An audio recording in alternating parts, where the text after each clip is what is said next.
Hello, today we are going to see the false twist method of spinning, and it is a two nozzle air jet, and the commercial name is Murata jet. So we shall begin. So we already know the false twist principle, and let me just briefly discuss this here. In case of a real twist, one side of the material you need to have a hold or a grip, and the other side, when it is rotated around its axis, it inserts a real twist.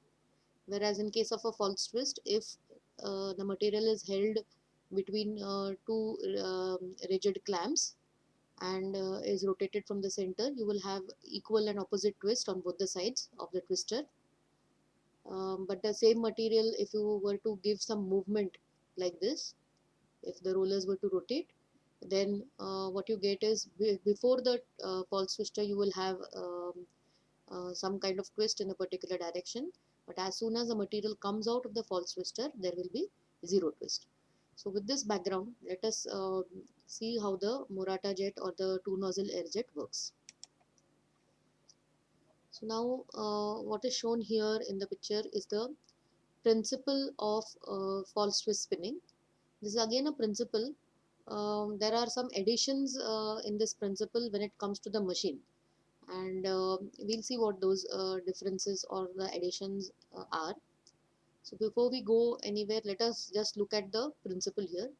This is just like a false twist setup where there are two sets of rulers rotating, and there is a false twister in between, and this is trying to rotate the material. Now what you can see here, with a slight difference in from the false twist, what has happened is you are feeding the material in a wide form, in a broadened way, so that when the material comes out, there are some fibers that you can see this, which is very very important here. Some fibers do not get come under the influence of this false twister and do not receive any kind of twist. Either they just come out of the body of this material without any twist.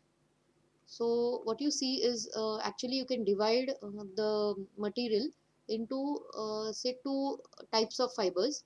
One, that is the core fibers that receive the twist because of false twisting, and there is a other set of fibers that is known as edge fibers, which receive absolutely no twist over here.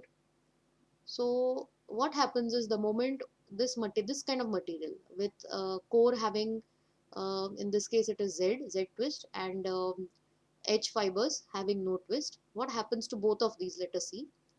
The moment this kind of material comes out of the false twister, the core, which was already twisted in the Z direction, would receive a twist in the opposite direction, that is um, uh, that is S direction, and that is why this O will open out because of the opposing twist. The same principle as we saw in the false twist. So the core basically will have no twist as soon as it comes out of the false twister.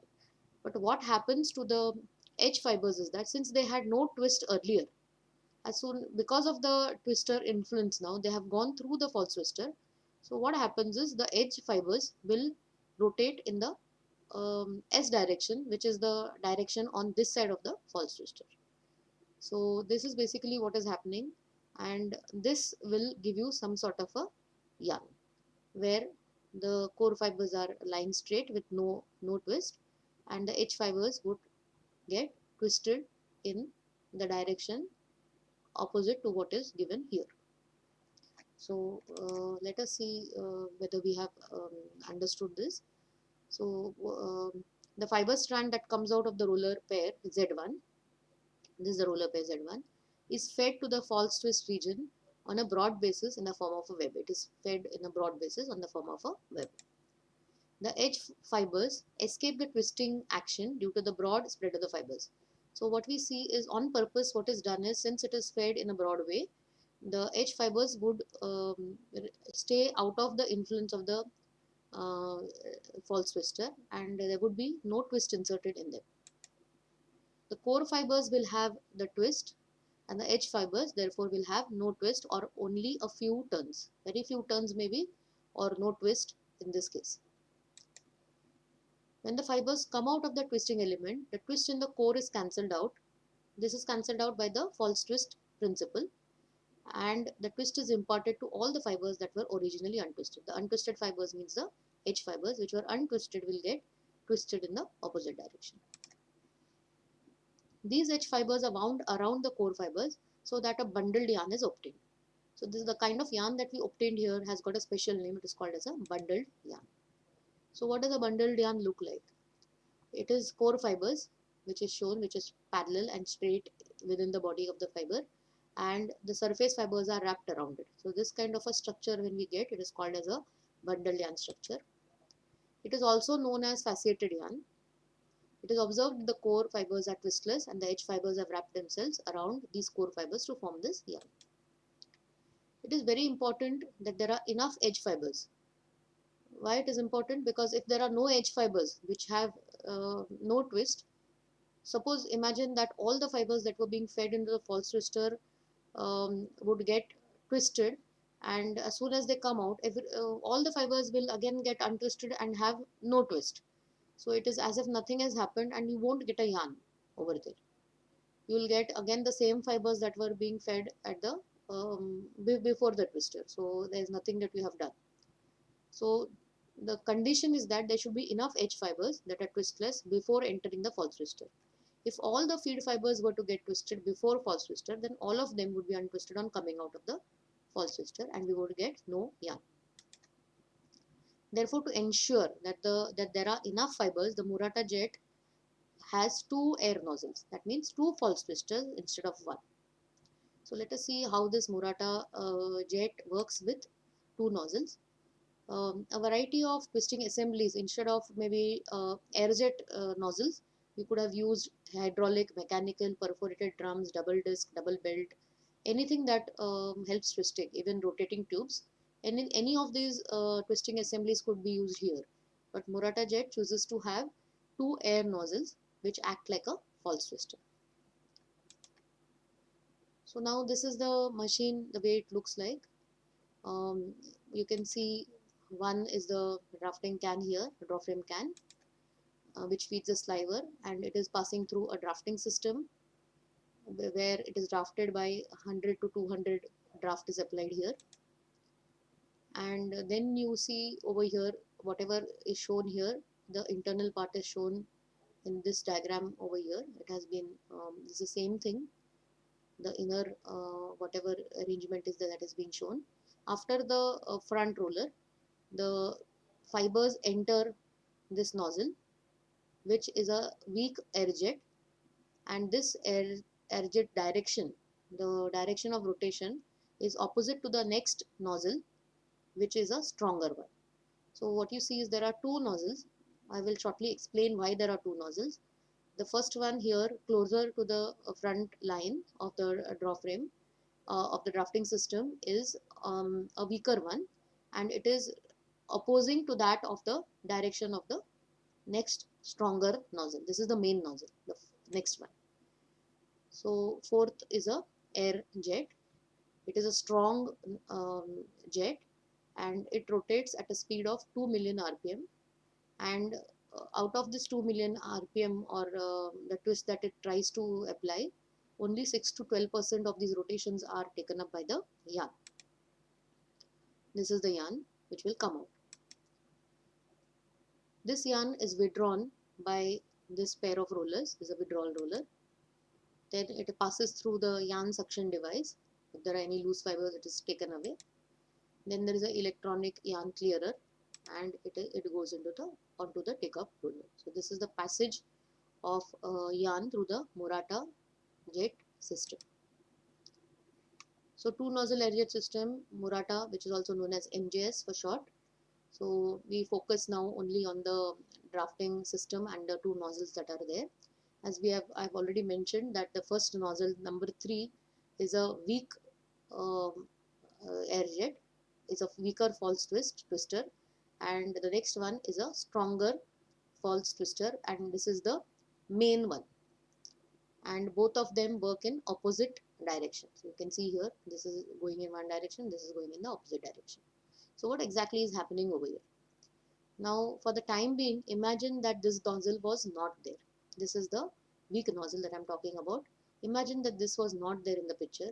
So what is happening? This is like the principle that we just understood for air jet spinning, that is there, false twist spinning rather. So what is happening is, this strand is fed in a wide form, and if this nozzle were not there, this is the only false twister that would be acting on it. And as we said, there would be core fibers which would be twisted in one direction, and the edge fibers before this will have no twist. But as soon as the yarn comes out over here, what will happen is the core will open out and have zero twist, whereas the edge fibers would be twisted in the opposite direction. So this was a very simple mechanism. But Murata jet spinning system has added this one more nozzle over here, and that is to ensure that the edge fibers do not um, get twisted here itself. Because as we have already shown, or rather expressed earlier, the concern that if the edge, all the fibers get twisted here, then there would be no yarn at the end. So there must be enough edge fibers to wrap around core, the straightened core fibers. So to ensure that, this weak nozzle has been put in here, which will rotate in the direction opposite to this and ensure that the edge fibers will either have no twist, or at least this vortex will help it in twisting it is in the opposite direction. So if it is in the opposite direction, we are 101% sure that the edge fibers will be again twisted in the opposite direction out of when it comes out of the second nozzle. So we will have some kind of a yarn here. So let us see.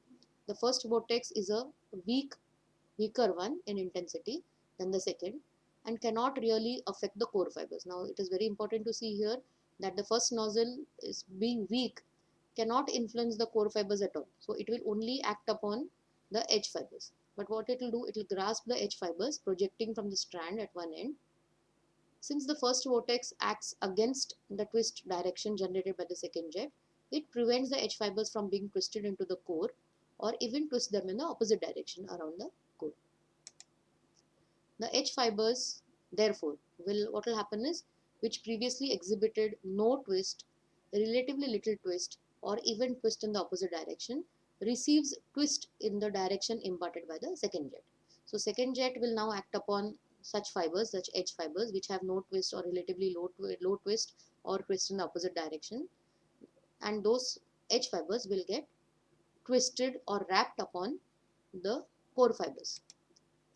They are therefore wound around the parallel fiber strand. They bind the body of the fibers together and ensure coherence. So what are the fiber characteristics that are expected before we start processing them on Murata jet? The fibers that are used to spin yarn here should possess high strength, because as you can see, um, the core does not have twist, and you need only the edge fibers are responsible for imparting strength or bringing cohesiveness to the yarn. So but natural, the strength might go down. So to compensate for that I should have originally the raw material or the fibers that I use, we should see to it that they are of high strength. Also I should see to it that they are of fairly high fiber to fiber friction, so that they are able to hold on to each other. The bending stiffness, since we are using airjet, it should not be very stiff to bending, otherwise they will not wrap themselves, the edge fibers will not wrap themselves around the core fibers. Also there should be low resistance to twist, that means it should easily get twisted. And there should be a very small proportion of short fibers, because as you can imagine, the wrapping fibers that are there, they should be long enough to wrap themselves around the entire circumference of the yarn that is made by the core fibers. So if it has to wrap around, it should be longer than the circumference of the yarn. So if they are short fibers, then what will happen is, one side of the fibers, the edge fibers, is embedded into the body of the yarn, then there will be hardly any length left for it to twist around the core fibers. So short fibers will not work in this kind of a situation. So we should have very small proportion of short fibers. If possible, they should all be long. So there are a lot of yarn characteristics to be discussed. We'll see them one by one. As we just mentioned, coarse yarns cannot be produced by two nozzle air jet, and that is because of the explanation that I have just given. That because the edge fibers have to wrap themselves around the core fibers. So if the yarn that is being made is too coarse, then the edge fibers will not be able to completely wrap themselves around the circumference of the yarn that is being made. So on this particular system, unlike all the others that we have seen earlier, we can only make coarse yarns. This is due to the geometrical ratio, the explanation is given, between the surface area of the yarn and its cross section. The coarser the yarn, the lower the ratio. That is, it becomes steadily more difficult for the wrapping fibers on the surface to bind the increasingly number of core fibers together effectively. The strength of this yarn is around 50 to 70% less than that of the ring spun yarn, with all the other conditions remaining constant. Even if everything, like fineness of the yarn, everything else is made constant, the type of fiber that we're using to make the yarn, everything else is constant, still we will see that the strength of this particular yarn spun by NJS would be 50 to 70% less than that of a similar yarn that is spun by ring frame. The yarn is also found to be weaker. Of course, it will be weak. It has been found to be harder because of the wrapping fibers that are there. The fibers will wrap themselves, so they tend to make the yarn harder. They are also less flexible compared to a ring spun yarn. These are some drawbacks. The yarn can only be made softer by using finer fibers. If I use finer fibers, maybe in that case I'm successful in making a softer yarn. Or what can be done is, as a finishing treatment, I could treat it with softness. So these are some remedies if I find that the yarn is very hard. So then the next point is, they have a high resistance to bending. Since they are stiff, they resist bending. They have a lower covering power, and the fibers wrapping the surface are not uniformly distributed. As you can imagine, not necessary, at each place the wrapping fibers are evenly distributed. At some place the wrapping fibers may be there, some place it may not be there, because of the twisting conditions that we have seen. So the wrapping fibers are not uniformly distributed. On the positive side, the yarn has good evenness and shrinkage, which is similar to the ring spun yarn, but it has also got better abrasion resistance. It has got lower tendency to pill. Now, lower tendency to pill because there will be hardly any hair onto the surface of the yarn, because whatever edge fibers or the hair that is supposed to be there, it will all be converted into wrapping fibers, which will wrap themselves around the core fibers. So since there is no hair present, tendency to pilling is very low. Also, since there is hardly any twist in the core, so the snarling tendency is also very low when you compare it to the ring spun yarn. A large number of fiber wrappings on the surface increases the strength of the yarn, but the yarn loses its softness. This is one point to be remembered. We can have a large number of fiber wrappings, but at the same time we should know that there's a disadvantage, that the yarn might lose its softness. So therefore, another way of increasing the strength other than increasing fiber wrappings would be to use synthetic fibers to the extent of 50% in a blend with cotton. And by doing this kind of blending, we would be successful in achieving a yarn strength of up to 80% of that of a similar yarn on ring frame. So we can try to increase the strength of the yarn by just blending some synthetic fibers into the um, along with cotton. So these are some specifications. Spinning positions in are 72, delivery speed 150 to 300 meters per minute. Raw material, we can see here synthetic fibers, so that I'm able to increase the strength to a certain extent, and blends. And in blends, we should take care that it should be combed cotton. So it is quite obvious why we are using combed cotton, because we have already said we do not want many short fibers into the raw material which is being fed. So obviously we would have to use combed cotton, um, that is the can that comes from Comber. So count range, again when you see over here, there's a huge change.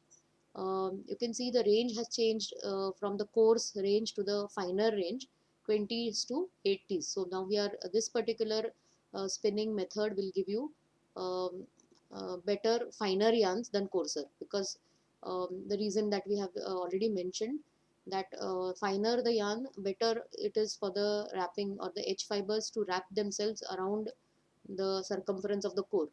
So it is easier to make a finer yarn on this system. The feedstock type is draw frame sliver.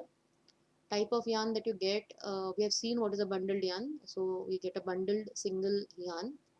The yarn characteristic is reasonably low strength or reasonable strength with low hairiness. We have seen there will be no hairs if they are all being wrapped around, and also it has got a rough outer surface. Field of use is outerwear, shirting material, sheets, etc. Special remarks is low production cost, because production would be very high in this case, because there is no mechanical rotation, everything works on the jet, and we've seen the speeds of twisting is the vortex is around 2 million, and around 6 to 12% twist is taken up by the yarn. So it's quite a lot, around 2 lakh 50, around it comes to 2 lakh 50,000.